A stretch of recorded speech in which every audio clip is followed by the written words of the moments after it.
حج کی ابتدا 8 ذی الحج سے ہوگی۔ نماز فجر کے بعد غسل کریں یا وضو کریں۔ غسل کرنا افضل ہے۔ احرام باندھ لیں اور اشراق کے بعد 2 رکعت نماز ادا کریں۔ سلام پھیرتے ہی مرد حضرات سر سے کپڑا یا ٹوپی ہٹا لیں۔ حج کی نیت اس طرح کریں: یا اللہ میں حج کی نیت کرتا ہوں، آسان فرما، قبول فرما۔ مرد اونچی آواز سے اور خواتین آہستہ آواز سے تلبیہ پڑھیں۔ اب آپ پر احرام کی پابندیاں شروع ہو چکی ہیں۔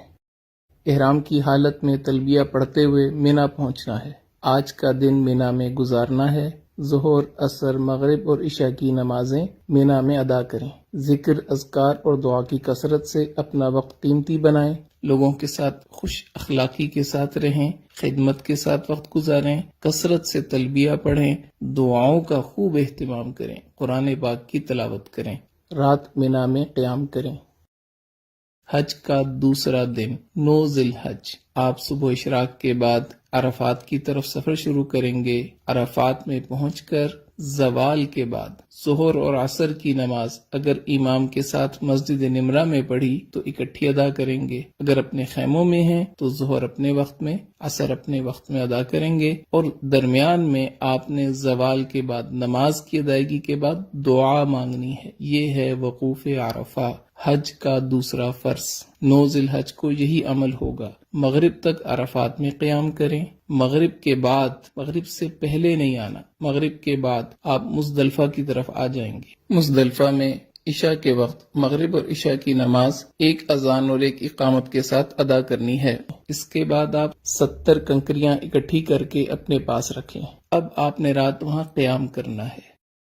10 ذی الحج، حج کا تیسرا دن، اور آپ اس وقت مزدلفہ کے میدان میں ہیں۔ فجر کی نماز ادا کرنے کے بعد وقوف مزدلفہ یعنی مزدلفہ کے میدان میں کھڑے ہو کے دعا مانگنا یہ حج کا پہلا واجب ہے۔ اس کے بعد آپ جب سورج تھوڑا طلوع ہو جائے تو رمی کے لیے منا کی طرف چلیں گے۔ یاد رکھ لیں 10 ذی الحج آج آپ نے 5 واجب پورے کرنے ہیں، ایک فرض کی آخری ادائیگی کرنی ہے۔ پہلا واجب وقوف مزدلفہ ادا ہو گیا۔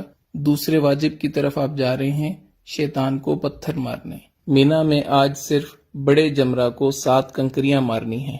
اس کے بعد آپ قربانی کا جانور ذبح کریں، یہ تیسرا واجب پورا ہو گیا۔ اس کے بعد آپ اپنے سر کے بال منڈوا لیں، یہ چوتھا واجب پورا ہو گیا۔ اب آپ احرام کھول سکتے ہیں اور عام لباس پہن سکتے ہیں۔ اس کے بعد آپ طواف زیارت کے لیے مکہ مکرمہ بیت اللہ کی طرف سفر شروع کریں۔ بیت اللہ پہنچ کر طواف کریں، یہ آپ کا طواف زیارت ہے۔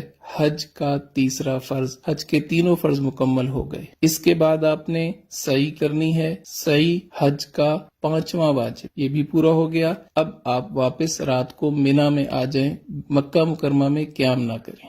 11 ذی الحج، حج کا چوتھا دن، مینا میں زوال کے بعد، بہتر یہ ہے کہ عصر کے بعد، تینوں جمرات کی طرف جانا ہے۔ پہلے چھوٹے جمرہ کو 7 کنکریاں مارنی ہیں اور دعا کرنی ہے، پھر درمیانے جمرہ کو 7 کنکریاں مارنی ہیں اور دعا کرنی ہے، پھر بڑے جمرہ کو 7 کنکریاں مارنی ہیں۔ اب دعا نہیں کرنی اور واپس اپنے خیمے آ جانا ہے۔ رات مینا میں قیام کریں، دعاؤں میں مشغول رہیں۔